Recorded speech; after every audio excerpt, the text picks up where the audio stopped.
नागपूरमधील एका ठिकाणी एका परिसरामध्ये राहणारी एक 32 वर्षीय महिला होती. तर त्या 32 वर्षीय महिलेला तिच्याच घरामध्ये एक 30 वर्षीय भाचा होता. अशा पद्धतीनं मामी आणि भाच्याचं नातं त्या ठिकाणी अगदी चांगल्या पद्धतीनं होतं. म्हणजे जसं सगळ्यांचं असतं त्याच पद्धतीनं होतं. पण मात्र एक दिवस जेव्हा तो जो भाचा आहे तो घरामधल्या बेडरूममध्ये कॉटवर झोपलेला होता, तेवढ्यात त्या ठिकाणी मामी आली आणि कपाटामधून काही कपडे काढत होती. मग कपडे काढत असताना तो जो भाचा आहे बेडवर झोपलेला, त्याची नजर मामीवर गेली आणि त्यानं मामीला पाठीमागून पाहिलं. आता पाठीमागून पाहिल्यानंतर मामी कपाटामधून कपडे काढण्याच्या तिच्या नादात होती.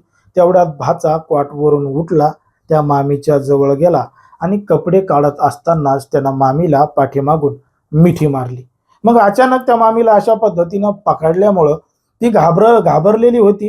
तिला अचानक असं कोणी पकडलंय याची तिला भीती वाटत होती. तेव्हा तिनं जोरदार विरोध त्या भाच्याला केला आणि असं तू का पकडलंस म्हणून त्याला विरोध केला आणि आरडाओरडा करायचा प्रयत्न केला. पण मात्र त्या भाच्याच्या गोष्ट लक्षात आल्यानंतर तो त्या मामीला काहीही म्हणला नाही. तात्काळ तिला त्या ठिकाणाहून सोडलं आणि नीट घराच्या बाहेर निघून गेला. आता ती मामी त्यावेळी शांत बसली.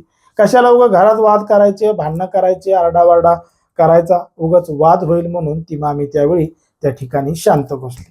मग शांत बसल्यानंतर तो जो भाचा आहे त्याची हिंमत अजून मोठ्या प्रमाणात वाढत गेली.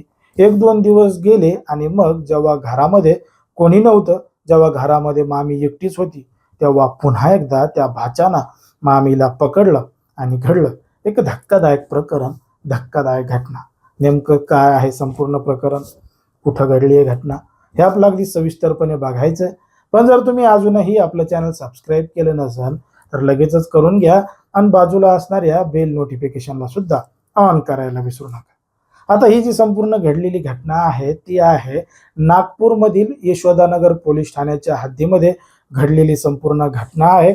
या ठिकाणी या परिसरामध्ये राहणारी एक 32 वर्षीय महिला आहे आणि ती मामी आहे आणि तिचा जो भाचा आहे तो 30 वर्षे.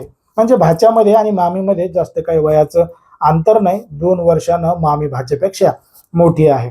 पण मात्र एक दिवस तारीख आली होती 23 फेब्रुवारी 2026ची. 23 फेब्रुवारी 2026ला तो जो भाचा आहे त्या भाच्यानं त्या मामीला घरामध्ये एकटीला बघितलं होतं आणि एकटीला बघून त्यानं थेट मामीला पाठीमागून जाऊन पकडलं होतं. मग पाठीमागून जाऊन पकडल्यानंतर त्या मामीनं त्याला आता दुसऱ्यांदा विरोध केला होता. जोरजोरात आरडायला वरडायला सुरुवात केली होती.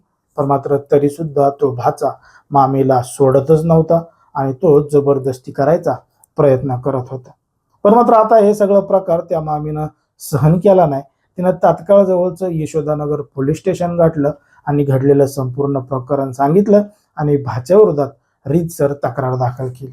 तिनं सांगितलं की काही दिवसापूर्वी अशाच पद्धतीनं जेव्हा ती बेडरूममध्ये कपाटातून कपडे काढत होती तेव्हा तिचा भाचा घरामधल्या बेडवर झोपलेला होता.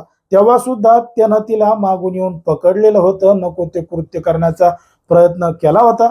पण उगाच घरात वाद होतील, भांडणं होतील म्हणून तो प्रकार तिनं तेव्हा कोणालाही सांगितलं नाही. ती शांत बसलेली होती. पण मात्र ती शांत बसल्यामुळं तिच्या भाच्याची हिंमत अजून मोठ्या प्रमाणात वाढत गेली. म्हणून त्यानं पुन्हा एकदा तिच्यासोबत अशा पद्धतीनं प्रयत्न करण्याचा प्रयत्न केला. म्हणून त्या महिलेनं आता मागच्या पुढच्या गोष्टीचा विचार केला नाही. जे होईल ते होऊ द्या म्हणून थेट जवळचं पोलीस स्टेशन गाठलं आणि घडलेला संपूर्ण प्रकार सांगितला. आता या संपूर्ण प्रकरणाची पोलिसांनी गांभीर्यानं दखल घेतली आहे आणि त्या आरोपी विरोधात कारवाई करत पोलिसांनी ऍक्शन सुद्धा घेतली आहे. परंतु सध्या समाजामध्ये, देशामध्ये आणि राज्यामध्ये कशा पद्धतीनं गुन्हेगारीचं प्रमाण वाढत चाललंय. लोकांना आता नात्याचा सुद्धा ताळमेळ राहिलेला नाही. लोक कशा पद्धतीनं नात्यामध्ये करत आहेत हे तुम्हाला या संपूर्ण प्रकरणावरून लक्षात आलेलं असेल. आता ज्या पद्धतीने ही संपूर्ण घटना घडली त्याच्यावर तुम्हाला काय वाटतं हे अगदी स्पष्टपणे कमेंटमध्ये सांगा. कारण की कोणाच्याही भावना दुखवणं, कोणाचंही मन दुखवणं हा आपला उद्देश नाही. समाजामध्ये जे घडतंय, मीडियामध्ये जे दिसतंय तेच सांगायचं काम या ठिकाणी करत असतो. लोकांना सावध आणि सतर्क राहण्याचं सुद्धा आवाहन करत असतो.